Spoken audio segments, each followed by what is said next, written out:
네, 앞서 뉴스 속보로 전해드렸죠. 윤석열 대통령과 이재명 민주당 대표가 다음 주 용산에서 만나기로 했습니다. 이재명 대표는 가능한 빨리 만나자고 했는데요. 총선 이후 전국 상황 자세히 짚어보겠습니다. 최수영 시사평론가, 강성필 더불어민주당 국민소통위 부위원장 나와 계십니다. 어서 오십시오. 안녕하세요. 안녕하세요. 안녕하세요. 예. 먼저 앞서 속보로 전해드린 윤 대통령 그리고 이재명 민주당 대표의 만남 다음 주 이루어지게 됐습니다. 네, 네. 먼저 영수회담 성사의 의미부터 좀 짚어볼까요?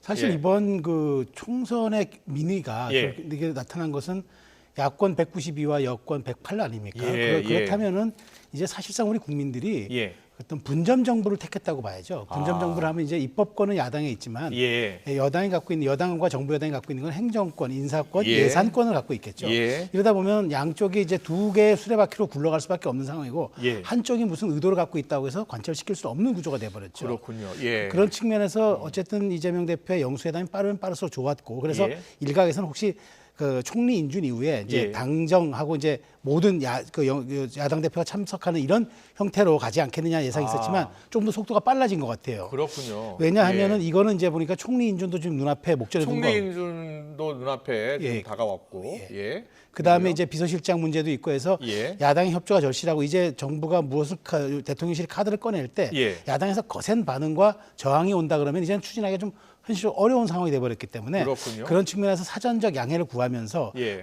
말하자면 어떤 그 일종의 대통령의 입장을 미리 좀 전달함으로써 녹이는 형태를 좀 가지 않을까. 그 타이밍이 아마 다음 주가 최적화라고 생각하지 않았나 싶어요. 그럼 자 가장 중요한 의제, 가장 주목되는 의제가 뭐가 될 것 같습니까? 저는 일단 그 얘기를 할 것 같아요. 일단 먼저 총리 인준과 그다음에 여러 가지 내각 구성 혹시 다시 할 때 인선 구성 다시 할 수 있을 때 도와달라가 1번인 것 지금 뭐 같고 총리를 누구로 할지는 정해져 있진 않지만 아마 내밀하게 얘기가 오갈 수도 있겠죠. 오갈 수도 있다. 네. 예. 그다음에 이제 중요한 거는 그 22대 국회가 조금 네. 더 우리가 이제 내가 가진 그 교육개혁, 연금개혁, 모든 게 3대 개혁뿐만 아니라 100대 국정과제도 할 수 있게 나도 많은 것을 양보할 그럴 수 테니 있겠네요. 그다음에 이제 민주당도 협조 좀 해달라. 예. 아마 이 두 가지가 가장 큰 축이 되지 않을까 싶습니다. 네, 알겠습니다. 강성필 부위원장님. 지난 2년 동안 이재명 대표가 계속 윤석열 대통령과 회담을 제안했어요. 근데 그동안은 거리도 두고 그리고 영수회담은 없다라고 계속 했었는데 일단 이번 22대 총선 결과 여당이 크게 패하면서 일단 방향을 바꾼 것 같아요. 그렇죠? 그러니까 윤석열 대통령으로서는 예. 대한민국 최초로 임기 내내 여소야대를 겪어야 하는 그런 대통령이 됐습니다. 그렇군요. 네. 예. 그렇기 그동안은 여소야대로 시작한 대통령이 다음 총선에서 보통 여대야소로 바뀌는 경우가 많았죠. 네, 거의 예. 대부분이 그래 왔었죠. 그랬군요. 예. 네. 근데 이제 윤석열 대통령으로서는 사실 정치적으로 경험이 그렇게 많지 않은 상황에서 예. 총선에서 또 대패를 하면서 상당히 심적으로도 마음 고생이 컸을 겁니다. 예. 근데 이어지는 이제 인사가 있어야 되는데 아. 그 총리 인사를 두고도 이제는 본인 마음대로 할 수가 없는 그런 지경을 현실적으로 느끼면서 예. 거기에 더해서 이제 본인이 가장 측근에 두고 편하게 상의를 해야 되는 비서실장마저도 야당의 어떤 눈치를 봐야 하는 그런 지경에 이르렀고 예. 거기에 더해서 지금 같은 경우는 이제 여당의 눈치도 조금 봐야 하는 그 정도로 수세에 몰린 듯한 느낌이기 때문에 예. 이제 윤석열 대통령으로서는 어떠한 결단을 통해서 이 난국을 돌파해 나가려고 하나의 카드로서 예. 이재명 대표와의 만남을 선택한 것이다. 그래서 늦었지만 다행이다 그렇게 평가합니다. 그렇군요. 그렇다면 지난 2년과는 좀 다른 정치 모습, 정국의 모습을 좀 기대해도 될까요? 네, 그럼요. 지난 2년 동안은 예. 어쨌든 대선에서 승리하고 이어진 지방선거에서 승리하지 않았습니까? 예. 그리고 어쨌든 대한민국 국민들이 문재인 정부 이후에 윤석열 후보에게 표를 몰아주면서 예. 어쨌든 한번 해보라고 한번 기회를 주신 거거든요. 네. 근데 지난 2년 동안 그 기회를 본인이 제대로 살리지 못했다는 점에 대해서 예. 이제는 조금 돌아보면서 방향을 조금 선회할 때가 아닌가 그렇게 평가하고 있습니다. 그렇군요. 그동안 검토설이 좀 있었죠. 박영선 총리 후보설 그리고 양정철 비서실장설 이 두 카드는 그러면 다시 살아날 수 있다고 보세요?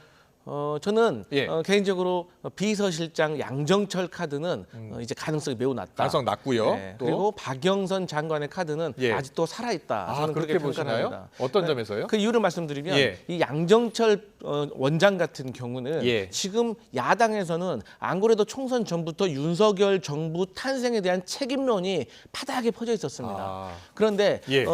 양정철 원장이 윤석열 대통령과 가까운 사이였다는 건 사실 정가에서 이미 다 알고 있는 사실이었지만 네. 이렇게 공개적으로 수면 위로 올라온 건 처음이기 때문에 어쨌든 이 정보와 함께 운명을 해야 되는 그런 부담을 양정철 원장으로서는 쉽게 감당하기 싫을 것이다. 예. 더구나 뭐 우리 진보 정부가 아니라 보수 정당의 보수 정부에서 그런 책임을 나눠 갖는 것이 본인으로서 매우 어려운 부담일 것이다라고 표현되고요. 이재명 대표가 SNS에 어제 이렇게 했잖아요. 협치를 빙자한 협공 아니냐. 여기에 당할 만큼 농락당할 만큼 민주당이 어리석지 않다.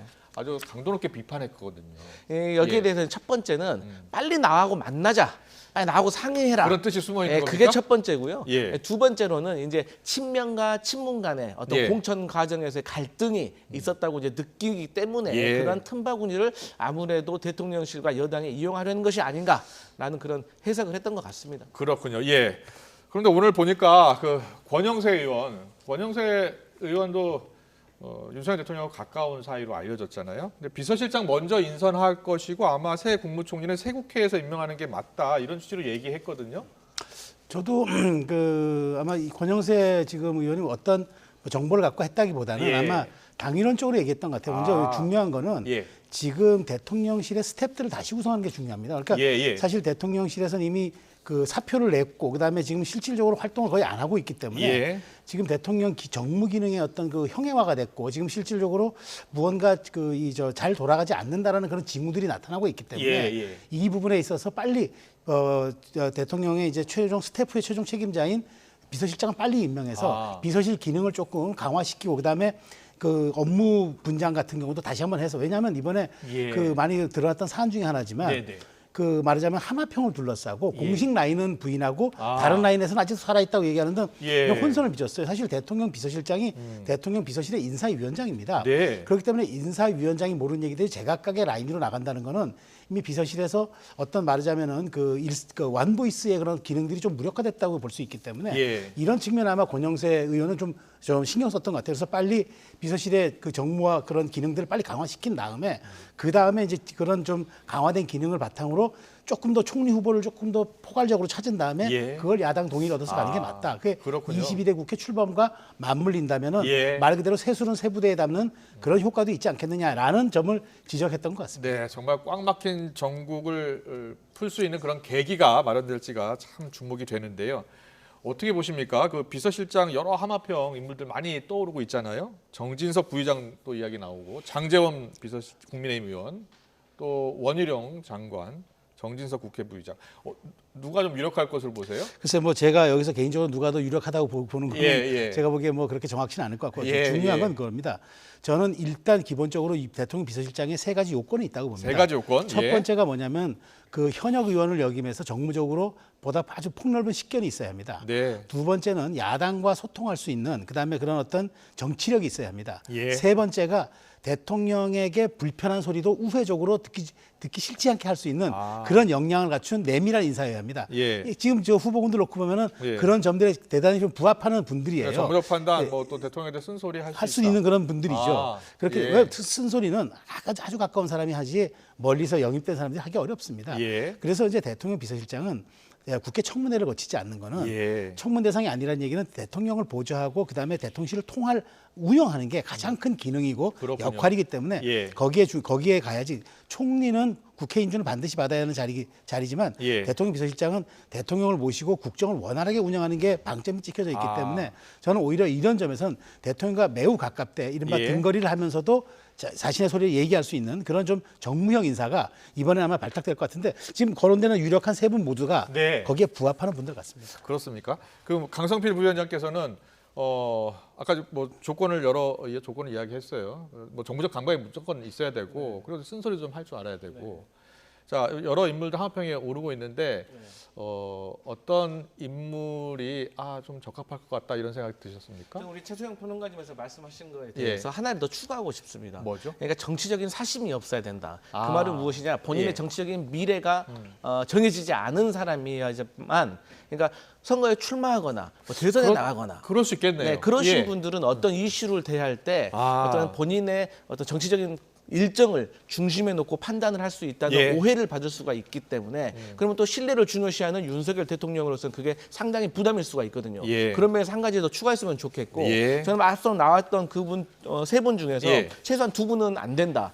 첫 번째로 원희룡 장관 같은 경우는 네. 저희 민주당에서 총선 내내 말했던 이채 양명주의 아. 그 양평 고속도로에 예. 대한 국토부 장관으로서의 어떤 책임론 그리고 과거 인천 계양을 해서 이재명 대표와의 어떤 총선에서 예. 상대 후보로서 얼마나 많은 네거티브가 있었습니까? 그러니까 이 정치라는 건 그래도 사람이 하는 감정의 예. 노동인데 이것을 또 제대로 된 비서실장으로 가교 역할을 할 수 있겠는가? 예. 그리고 이제 뭐 정진석 전 국회 부의장 같은 경우도 노무현 대통령과 관련된 어떤 소송이 지금 진행되고 있기 때문에 예. 이러한 것들이 야당의 정세에는 조금 맞지 않는 것 같다. 그래서 저는 그나마 여기 세 분 중에서는 장제원 의원 정도는 대통령께서 편안히 이렇게 허심탄회하게 얘기를 나눌 수도 있고 또 정부적인 감각도 있고 신뢰감도 있을 거라고 생각하기 때문에 예. 그나마 세 분 중에서는 좀 가깝지 않나? 저는 그렇게 판단합니다. 그렇군요. 네. 알겠습니다. 잘 들었고요. 근데 윤석열 대통령이 오늘 이재명 대표와 오후 3시 반에 이제 전화 통화를 하고 다음 주에 만나자라고 했는데 이 전화 통화 전에 오늘 총선 이후 첫 외부 공식 일정으로 국립 4.19 민주묘지 찾아서 참배했습니다. 총선 이후 처음이에요. 새로운 각오를 좀 다지기 위해서 갔을까요? 그렇습니다. 근데 예. 원래 대통령이 그 역대 대통령 모두가 4.19 기념탑의 참배는 재임 중에 한 번 정도는 했습니다. 다만 이제 이게 꼭 공식적으로 매년 갔다 이런 건 아니었고 예. 이제 그런데 이번에 갔다는 건 공교롭게도 이제 이게 총선 직후니까 예. 4.19 정신이 우리 사회에 또 주는 여러 가지 함의라든가 그런 어떤 끼치는 영향이 많지 않습니까? 예. 그런 측면에서 오늘 좀 일찍 가서 이렇게 참배를 하면서 아마 새로운 국정 운영과 22대 국회를 맡는 그런 어떤 지금 임기 3년 차의 대통령으로서 좀 그런 여러 가지들 아마 고심했을 거라 생각하고 특히나 지금 이게 주요한 인선을 앞두고 있기 때문에 예. 조금 결의를 다지는 그런 과정도 있었을 것 같고 어쨌든 이 참배 이후에 바로 오후에 그러니까요. 이재명 대표와 통화를 했기 때문에 그런 측면에서 놓고 본다면 오늘 4.19 민주묘지를 찾은 것은 상당히 또 정치적으로 무슨 뭐 루틴한 일정이긴 하더라도 예. 좀 약간의 변곡점을 주는 또 일정이 아니었나 그렇게 생각합니다. 야권에서는 왜 4.19 기념식에는 불참하느냐라는 또 비판 메시지 나왔더라고요. 네, 당연히 이제 야당에서는 그렇게 기념식은 참석하지 않으시면서 묘지 참배만 하는 것이 좀 앞뒤가 맞지 않는 행보 아니냐라고 충분히 지적을 할 수 있고 예. 또 과거 또 제주 4.3 같은 경우도 예. 가지 않으셨기 때문에 저는 서운함이 있겠죠. 네. 하지만 또 말씀하셨듯이 보수 정당의 또 대통령으로서는 사실 4.19에 참배하시는 것이 예. 썩 그리 이제 부담 가는 일일 수도 있을 겁니다. 예. 그렇기 때문에 그 정도로 좀 마무리하면 될 것 같다 그렇게 보고 있습니다. 알겠습니다. 어제 이어 오늘 윤석열 대통령 국정 지지율이 나왔는데요. 취임 이후 최저치로 떨어진 여론조사 결과들이 잇따라 나왔습니다. 총선 결과에 따른 여파일 가능성이 높은데요. 자, 지지율이 많이 하락했네요. 네. 예. 그러니까 이게 저희가 이제 대통령이 그동안 이제 여러 가지 2년 동안의 지지율 놓고 보면은 예. 30에서 40대는 예, 끝까지 예. 유지했거든요. 그런 걸 이제 그러니까 여론조사 기관에서 이제 하방 경직성이라고 그럽니다. 그러니까 아. 밑으로 떨어지는데 경직도가 있기 옛날에 때문에 뭐 콘크리트 지지율이 그렇죠. 이렇게 그러니까 표현됐죠. 하방 예. 경직이 있어서 20%대는 한 번도 가지 않았는데 이번 처음으로 지금 20%에 아. 돌입을 한 거거든요. 예. 그러니까 20% 이게 25%가 여론조사에서 왜 중요하냐면 예. 4인 가족을 기준으로 할 때 네. 한 가정에서도 가족 중에 3명은 반대하고 1명만 찬성한다는 얘기입니다. 그렇게 해석이 되는군요. 예, 세상에 예. 그러면 어떤 의제, 어떤 이슈, 어떤 정책이라도 4명 중에 3명이 반대하는 정책은 돌파할 수가 없는 거예요. 아. 그런 측면에서 25% 지지율이 예. 여론조사에서는 굉장히 중요하게 받아들여지는 지표 중에 하나인데 예. 그런 측면에서 지금 굉장히 뼈아픈 지지도고 그다음에 21%가 갤럽 조사에선 급락함으로써 이른바 하방 경직성이 좀 무너졌다는 것도 또 이게 유의미해 봐야 되는데 예. 거꾸로 저는 이렇게 말씀드릴 수 있어요. 예. 이제 대통령이 그야말로 여소야대 전국으로 끝까지 가야 하지 않습니까? 예. 그러면 이제 이 의석수는 변할 수가 없습니다. 네. 그렇다면 이거는 상수로 놓고 본다면 대통령이 이런 정치적 위기를 돌파할 수 있는 방법은 딱 하나. 뭐죠? 긍정에 대한 여론 지지율을 올리는 겁니다. 예. 긍부정 평가에서 50%대 가잖아요. 야당이 192석이라도 무력화됩니다. 왜냐하면 국민이 지지하는 대통령, 여론을 예. 뒷받침해주는 대통령을 민주당이 의석으로 반대한다? 그건 발목을 잡는 거죠. 예. 그렇기 때문에 이제 대통령께서 의지할 수 있는 거는 무조건 국민 지지율, 여론조사에서 국정 지지도에 대한 긍정 부정을 무조건 6대4 이상으로 바꿔놔야 한다. 그러면 하반기에 국정 동력에 힘도 붙고 민주당, 야당도 협조하지 않으면 안 될 쪽으로 몰립니다. 예. 그다음에 여당도 그렇다면 일사불란하게 우리가 대통령의 뒤를 조금 받쳐줘야 한다는 여론이 힘을 받습니다. 예. 그렇지 않고 지금 이 지지율이 20, 30%대에서 횡보를 할 경우에는 동력도 가질 수도 없고 예. 에너지도 생기지 않는다는 점. 저는 그 점을 대통령께 강조드리고 싶어요. 그렇군요. 이 대통령이 지금 이제 여소야대 이제 22대 국회도 마찬가지고요. 의석수도 야당 의석수가 상당히 많고 그래서 돌파구를 찾으려면 결국은 여론 지지율이 높아지는 방법밖에 없다라고 이야기를 했는데 국정운영 기조를 좀 바꿔야 한다고 야권이 계속 이야기했었지 않습니까? 네. 근데 오늘 나온 이야기 중에 국립대 총장들 의대 정원 규모 이야기가 나왔어요. 그동안 2,000명 절대 안 변한다라고 했는데 지금 변화 가능성이 나오고 있는 거 아닙니까? 그런 차원으로도 봐야 돼요? 네. 그러니까 이제 대통령의 지지율이라는 건요. 예. 대통령이 힘을 발휘할 수 있는 그 숫자를 객관화시켜서 보여주는 거거든요. 예. 그러니까 대통령이 말씀하신 것처럼 지지율이 50이 넘으면 50의 힘을 갖는 거고 예. 25면 25의 힘밖에 가지 못하는 거예요. 그렇군요. 그런 측면에서 국정의 변화를 좀 주셔야 되는데 네. 최근에 대통령께서 이 국민의힘 당선자들과 전화 통화를 하셨다고 합니다. 예. 근데 이 전화 통화의 내용이 일치하는 부분들이 있더라고요. 첫 번째는 국정의 방향은 옳다. 하지만 소통이 좀 부족했다. 예. 이게 일관된 메시지였거든요. 그러면 얼마 전에 국무회의 모두 발언도 그런 취지였는데요. 맞습니다. 예. 그래서 제가 우려되는 건 무엇이냐면은 그러면 국정의 방향이 맞는다는 것은 의대 정원과 관련된 그 숫자 예. 2,000이라는 것도 변하지 않고 맞는 숫자, 맞는 방향이다라고 예. 생각을 하신다면 지금 거론되고 있는 지금 국립대 총장들과의 어떤 중재안이 예. 과연 이게 해결될 수 있을까? 네. 그리고 여당 일각에서도 대통령실에서도 아마 이런 판단을 할 겁니다. 이것을 양보를 했을 경우와 양보하지 않았을 경우에 어떤 유불리를 계산을 하면 이제 이미 해결의 타이밍이 너무 늦어서 해결을 한다고 하더라도 그렇게 큰 지지율 상승은 기대하기가 어려운 상황에 이르렀다. 예. 그렇기 때문에 이렇게 된 거 차라리 2,000명이라는 숫자를 밀어붙여가지고 역사에 뭐 27년 만에 의대 정원 2,000명을 이룬 대통령으로 남으려고 하는 그런 의도도 엿보이기 때문에 상당히 우려되는 수준이다. 그래서 제가 예. 그러니까 제가 잠깐 말씀해 주셔도 예. 괜찮습니다. 예. 언제든지 말씀하셔도 됩니다. 제가 약간 여기에 대해서 좀 뭐 반론을 좀 예, 제기한다 말씀하시죠. 그러면은 지금 정부가 수용했다는 거, 총리가 예. 이걸 받아들였다는 건요, 출구 전략으로 받아들였다는 겁니다. 예. 이걸 그렇게 받아들여야지 대통령실 따로 그 말하자면은 총리 따로라고 보면 안 되는 게 왜냐하면 이게 국립대 총장 여섯 명이 네. 모여서 국립거점대학에서 우리가 자율적으로 그럼 50에서 100%의 예. 인원을 조정하도록 해달라는 얘기는 예. 반을 감축하겠다는 겁니다. 그렇게 실질적으로 반을 감축하겠다고 하는 예. 효과가 발휘되는 거죠. 예. 현실적이고 매우 합리적 대안인 겁니다. 예. 그런데 정부가 이걸 수용해 주잖아요. 그러면 자율적으로 바뀌는데 여기에 사립대학까지 동참한다? 네. 그럼 실질적으로 조정이 반이 되는 겁니다. 아, 그렇게 될 수도 되면 있군요. 의료계에서 반대할 명분이 없게 되고 또 예. 하나는 지금 이렇게라도 해놔야지 학사 일정의 마지막 지금 이제 헝클어지지 않는 거고. 그렇습니다. 지금 그 대학별 모집 요강 변경안 제출 시한이 이 다음 주로 예정이 돼 있거든요. 그러니까 지금 2,000명 하겠다, 증원하겠다라고 했는데 이거 이제 바뀔 수 있는 겁니다. 그렇죠. 그래서 예. 저는 총리라는 직위가 그렇습니다. 국정 운영을 실질적으로 통할하는 자리입니다. 예. 총리가 받아들여서 논의하겠다는 얘기는 이미 정부 방침으로 내부적으로 갔다는 얘기이기 때문에 예. 이렇게 됐다면 저는 이제 남은 의료계 3개 단체의 화답만 남았고 네. 이것을 어그러뜨리지 않고 그나마 그 모양을 꾸려서 가겠다 하면 다음 주 정도에는 아마 대화 테이블이 가동이 돼야 된다고 저는 생각합니다. 알겠습니다. 자, 여야 움직임 국회 소식으로 넘어가겠습니다. 오늘 국민의힘 낙선자 간담회가 있었습니다. 수도권 낙선자를 중심으로 전당대회 룰, 또 당정 관계 개선에 대한 목소리가 여당에서 나왔는데요. 자, 어떤 목소리가 나왔는지 듣고 오겠습니다. 전당대회 룰을 민심이 반영될 수 있게끔 바꿔야 된다라는 말씀을 드렸고요. 당원의 그 의견을 무시하자는 게 절대 아니고요. 그러니까 국민의 의견이 반영돼야 되는 수준은 돼야 된다고 생각을 하고, 뭐 우리가 50대 50을 안 한 적이 있거든요, 과거에. 그래서 그 정도까지는 돌아가야 되지 않느냐, 최소한. 국민의힘이 민심에 귀 기울이지 않았다. 그래서 패배했다. 이런 의견이 많고요. 또 당과 용산, 소통을 잘 못하고 있다. 이런 부분에 대한 지적들을 많이 했고, 그렇다면 앞으로는 어떻게 할 것인가. 서민을 그리고 민생을 생각하는 그런 정당으로 바뀌어야 된다. 이런 얘기가 많이 나오고 있고요. 또 소통 창구를 정례화하자. 지난 4년 동안도 원외 당협위원장들의 그런 모임이 당원 단계에 있는데 만들지 못했던 점, 그래서 소통이 안 됐던 점들을 보완을 하고.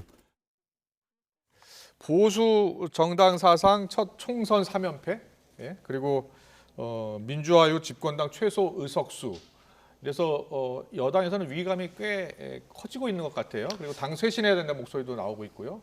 지금 말씀하신 그런 의미 외에도 예. 우리가 눈여겨봐야 할 게 지금 수도권에서 20대, 21대, 22대 3연패를 했는데 예. 20대는 그나마 35석을 얻었습니다. 그런데 예. 21대와 22대는 말하자면 18석 그다음에 그 20석 이하로 떨어졌습니다. 예. 이 얘기는 뭐냐면 수도권 전체가 122석인데 네. 5분의 1도 못 갖고 온 정당이라면 이게 수권 정당이 되겠느냐? 예. 이게 과연 그렇다면 앞으로 집권을 계속해 나갈 정당되고 전국 정당이냐라는 물음에 직면한 겁니다. 그렇군요. 실질적으로 전국 의석의 거의 과반에 육박하는 수도권에서 5분의 1도 못 얻는 정당이라 예. 그러면 이건 굉장히 심각한 거죠. 그렇다면 앞으로 있을 각급 단위 선거에서 예. 과연 어떻게 이걸 돌파할 것인가 이건 굉장히 중요한 문제가 될 겁니다. 그렇군요. 그래서 이제 이런 문제들이 이제 낙선자 모임에서 저는 문제가 굉장히 크게 제기가 됐다고 보는데 예. 저는 그렇습니다. 국민의힘이 어쨌든 나중에 일당이 되건 과반이 되건 가기 위해서는 수도권에서 예. 절반을 가져오지는 안 됩니다. 그렇군요. 최소한 3분의 2는 가져와야 됩니다. 예. 3분의 1은 가져와야 됩니다. 예. 그렇다 하면은 저는 지금 나오는 이런 해법들이 저는 방법이 될 수 있다고 보는 게 예. 지금 이런 수도권의 당선자가 너무 적으니까 아. 지금 해법을 찾는 과정도 이게 뭐 혁신 비대위가 아니어도 된다. 아니 예. 지금 이런 사상 초유의 이런 괴멸적 상황을 혁신 비대위가 아니라 일상 비대위라면은 그게 무슨 의미가 있습니까? 예. 그래서 저는 이런 부분에 대해서는 당이 지금 아마 다음 주로 예정되고 있는 당선자 대회 이런 쪽에서 다시 한번 가닥을 잡을 것 같습니다. 그렇지 그렇군요. 않고 이대로 간다는 거는 예. 저는 뭐 앞으로 체질 개선과는 무망한 얘기가 될 것 같아요. 예.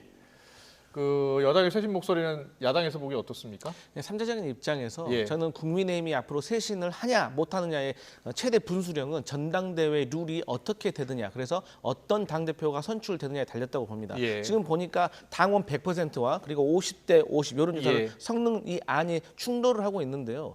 제가 느끼기엔 그렇습니다. 이 당원 100%를 주장하시는 분들은 예. 영남, 그러니까 그 국민의힘으로서는 텃밭에 계신 분들입니다. 그렇군요. 이분들이 당원 100%를 요구하고 있다는 것은 앞으로도 당권을 가져가겠다는 거예요. 예. 하지만 제가 봤을 때 이번 총선 이후에 국민의힘이 변하려면 당대표는 두 가지 조건이 필요합니다. 첫 번째로는 수도권, 말씀하셨듯이 수도권이 이렇게 중요하기 때문에 수도권의 민심을 예민하게 경청해서 반영할 수 있는 분, 그리고 두 번째로는 영남당이라는 오명을 싣기 위해서 전국전당 가기 위해서는 수도권에 계신 분, 그리고 비운인 분이 되셔야지 저는 국민의힘이 앞으로 좀 변화하는 모습을 가지 않을까라고 보고 있는데, 보면은 박수영 의원 같은 경우는 뭐 4년보다 의석이 5개나 늘었고 예.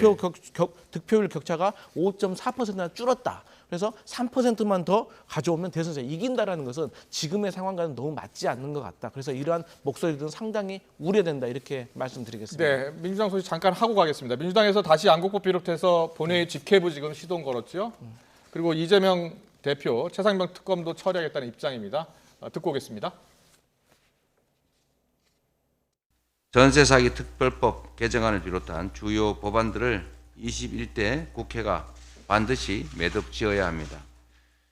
특히 최상병 특검법, 이태원 참사 특별법 추진에 정부 여당의 동참을 촉구합니다. 총선 민심을 받들겠다라고 했던 국민과의 약속이 말만이 아닌 행동으로 지켜지기를 바랍니다. 자, 강성필 위원님, 지금 이제 21대 국회가 얼마 남지 않았잖아요. 근데 21대 국회 때 자꾸 직회부 하는 게 결국 이거 만약에 직회부한 모든 안건들이 만약에 대통령이 거부권을 행사하면 다시 재표결해야 되는데 그 시간이 너무 이제 얼마 남지 않았다는 거예요. 그래서 너무 의도적인 거 아니냐라는 비판도 있더라고요. 제 민주당으로서는 총선 때 공약했던 것을 국민께 책임 정치를 하겠다는 어떤 시그널로 해석을 해주시면 예, 될 것 같고요. 예. 지금 국회 전체에 계류된 법안이 4월 18일 기준으로요 16,000개가 넘습니다. 법사위에만 계류된 법안이 400개가 넘어요. 예. 그렇기 때문에 저희 민주당으로서는 시간이 없다. 빨리 21대라도 최대한 빨리 처리할 수 있는, 그러니까 저는 사실 국민의힘과 민주당에서 같은 입장에 있는 법안들이 있거든요. 예. 뭐 경로당 주 5일 점심 제공이라든지 예. 간병비 뭐 급여화라든지 이런 것들은 빨리빨리 좀 합의 봐서 해결을 하고 22대를 또 기대하는 것이 어떨까 이런 생각이 듭니다. 여야가 꽉 막혀 있다 보니까 양곡법 같은 경우에 국회 이제 그 본회의로 직회부 됐는데 야당 의원들 아무도 참석하지 않았거든요. 네. 이런 문제들이 이제 이재명 대표와 윤석열 대통령이 같이 만나서 문제 논의하고 토론하면 또 되지 않겠습니까? 그래서 그렇습니다. 민주당도 그 정부 여당에게 당신들이 이제 협치해야 된다고 요구하잖아요. 그럼 이제 거대 입법권을 가진 야당은 어떻게 합니까? 예. 아량을 보여줘야죠. 예. 한쪽에는 협치 요구하면서 한쪽은 아량을 베풀지 않으면 언밸런스 아닙니까? 예. 그래서 저는 같이 이런 것들이 협치와 아량이 공존할 때 비로소 22대 국회도 순항할 수 있다라고 말씀드리겠습니다. 알겠습니다. 잘 들었습니다. 오늘 말씀 여기까지 듣겠습니다. 지금까지 최수영 시사평론가, 강성필 민주당 국민소통위 부위원장과 함께했습니다. 잘 들었습니다. 고맙습니다.